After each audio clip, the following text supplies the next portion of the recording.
earlier today, he was a really cool guy too. He's a character. Caught up with Colin Montgomerie. He's the Hall of Fame golfer. He had a lot of insight on Tiger and Brooks Koepka and just playing at an event like the U.S. Open. Really enjoyed the talk. I think you will too. This is from earlier in the day. Colin Montgomerie, it's a thrill to have you. Thanks to our friends at Loch Lomond Whisky for making this possible. Thank you for your time. Well, thank you very much. Delighted to be with you today, and honored to be here in New York, and fantastic city. So we'll get to the whiskey in a second. Viewers of the show know that I'm partial to a whiskey or two or three, so I'm very excited. That's the partnership that brought you here. But I do want to ask you about maybe start with Brooks Koepka and just what has been for him a remarkable run over the last 8 majors that he's competed in. Can you put in perspective for us the level that he is playing golf at and how difficult it is, let alone to win one, but to dominate consistently when it's those kinds of events? Oh yeah, it was a very good question to start with. That Brooks Koepka, to win 4 out of the last 8 majors is Tiger-esque, and we haven't seen this since the domination of golf from Tiger Woods, and even 4 out of 8 was good for him. So this is the start of something very special. 3 out of the 4 courses that he has won on, Bellerive, Bethpage, and of course Erin Hills, were set up in a way to favor that type of golf, the power game, and he's obviously the most powerful player out there. What will be very interesting from now on is that, of course, we can look forward and not back, is that if he wins at Pebble Beach, then we all stand up and take note. Not as if we're not already, don't get me wrong, 4 out of 8 is great. If he can win at Pebble Beach, which is a very different type of test to the power game, it's a more intricate, more technical game, we will all be taking note, very much so. This will be the start of something very, very special if he can win at Pebble Beach. Pebble Beach, obviously, can be a viciously difficult course in the spirit of many U.S. Opens, and we know from 2000 Tiger was able to master that course. Not everyone was, and you are like many golfers. Many golfers have been beat up at that course. For amateurs like me who get beat up by my local municipal course, what is it about Pebble Beach that can be such a daunting challenge to the best golfers on earth? Well, for those who haven't been out to Pebble Beach, one, it's to me, it's the greatest vista that you have here in America. That Monterey Peninsula is something very, very unique and very special. So that's number one. Taking away the vista is you will never find a championship golf course with smaller green surfaces. They're thousands of feet square, smaller than your average green. Never mind that, is that they are rock hard and there's rough around the greens. So it's a very demanding test, which means you've got to come off the fairway to hit the green. There's no way that you are going to come out the rough with no spin and hit these greens at all. So it starts from the tee shot, and it's going to favor the guys that, the more technical guys that can hit the fairways more so than it is length. It doesn't matter how far you hit the ball at Pebble Beach, you are not hitting the greens from the rough. So that's the difference from the Bethpages or the Bellerives or the Erin Hills, where you could hit the greens from the rough. On this particular challenge at Pebble Beach, it's not. Now you add in there a little bit of wind, which is normal, you're on the Pacific Ocean, it becomes a huge test. And to win at Pebble Beach is something very special, and it'll be a great event in every way, and we're all looking forward to it, to see not just Brooks Koepka play, but also what Tiger Woods is going to score after winning by 15 in 2000, that you understand this is a better chance for him to do well without the severity off the tee than the Bethpages was. So it'll be very interesting to see what's going to happen.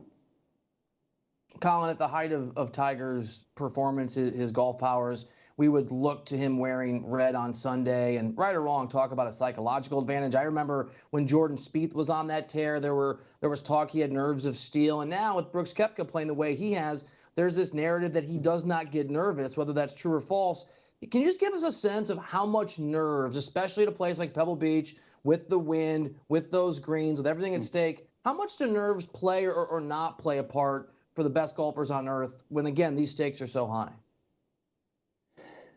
Yeah, it's a good question. The nerves thing is a myth, okay? Everybody gets nervous. Everybody wants to win and everybody gets nervous with that thing. It's a matter of controlling it, and he seems to be controlling it extremely well. He truly believes that he starts off a major championship, Brooks Koepka, that he is going to win. Now, that takes away half of the so-called nerves that might be there. But it's still nervy because you've got to beat the best players in the world at any given time. But he genuinely believes that he's going to win. Now, that brings back the confidence bit and everything. And that's why Tiger, when he used to put on his red shirt, in the late 90s, early 2000s, that he truly believed he was going to win. And not just him believing he's going to win, but everyone else around him believed he was going to win. And this is what Brooks Koepka is starting to put down this mantle is that within the major setup right now, he believes he's going to win, and so do others now if he's in that position. You brought Brooks Koepka one off the lead coming into Pebble Beach Sunday.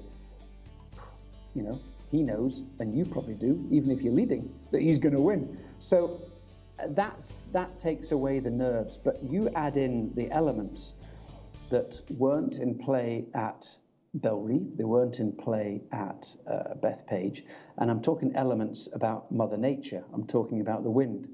I'm talking about the gusting wind from the Pacific Ocean. The luck. Is your ball in the air when the wind gusts, or is it not? A lot of luck involved. So we'll see. As I say, if Brooks is in contention even at Pebble Beach coming into that last 9 holes of Sunday, we'll all sit up and listen, because this is a test that is not so suited to him as Bethpage was. I'm convinced that Bethpage, there was 5 to 10 players that could win. You're talking Rory, Dustin Johnson, Brooks himself, the power hitters. Pebble Beach, I reckon there's 50 that could win. So that's a dramatic difference. So instead of having to beat 10 guys, he's now having to beat 50 guys. And that's a big difference. Yeah, it's really interesting. And I know you've said in the past that you believe, like many fans, that Tiger's sole focus is that number 18 and that mark, that high water mark in majors that Jack has set.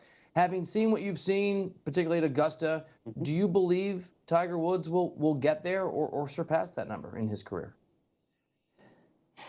It's still, it's an impossible target, we think. But winning the Masters gave us all in the world of golf light at the end of the tunnel. You think, wow, can this happen? Whatever happens, he's going to be favourite at the Masters next year. He knows that course at the back of his hand. He's won it now 5 times. He's favourite at that particular course. Now, here we go at Pebble Beach. What am I saying? He's won it by 15 shots there in the year 2000. Can he put the ball in position off the tee to allow himself to be in contention on Sunday? Can he get round that course the way that he did 19 years ago? It's a long time in life, never mind sport. Be very interesting to see. I hope he does. I hope he gets to 16. I hope he gets to 17. And then, my God, imagine, him doing well at the 18th. Incredible. Even to think about this might happen. And it's great for the game. We're all involved in the game in any way, off the course, on the course, in a commentating way or whatever. And it's great for the game of golf. And people are turning on the televisions again because Tiger Woods is involved. And it's fantastic for us all.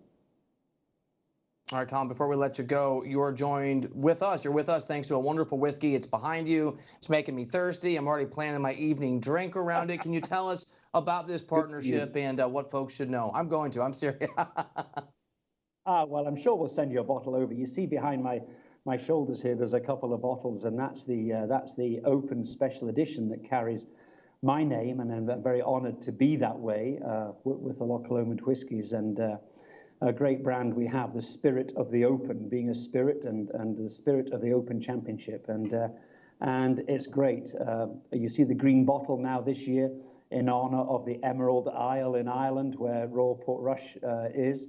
So it's great to be an ambassador for Loch Lomond Whiskies and to promote two of our greatest exports, which of course is golf, the home of golf we are in Scotland, and of course we pride ourselves in our whiskies as well. So our two greatest exports are linked truly within the together, whiskey and golf, and anybody coming over to the Open will be able to sample the spirit of the Open, and great honour to have my name attached to such a great brand and such a great product.